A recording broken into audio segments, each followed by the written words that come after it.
Feel me? I ain't do a reveal yet on this car, but it's my project car. I got an Infinity G37.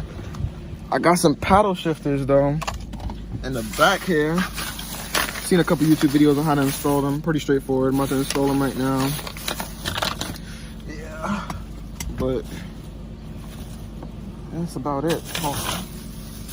I got everything else off. I just gotta unscrew this and then pull this off.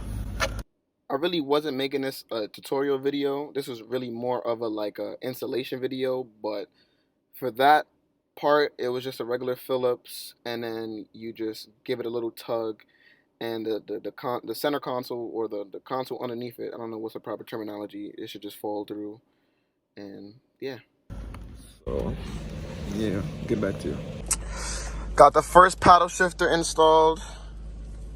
That's a little pain, but that's cool. This is the second one. About to add this on. Hold on. It's a little hard to add it on and record, so just bear with me. Alright, hold on, I'll get back to you. Okay, so for this, it became a 2-day process. I got multiple different bolt sizes because I didn't know what size it was and I didn't know about the forums. But you need a 6mm nut and a 6mm by 10mm bolt, and it should just screw right on. I'll skip over to the next day where I successfully installed the paddle shifters. 1 day later. Install the paddle shifters. Look at them. This is so nice, and they work flush. First gear. Oh, lady. Hold on. Yeah, they work it. Ah! Yeah, I like that.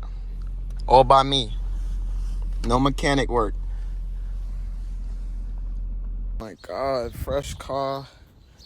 Oiled up, shined up the rims. Come on.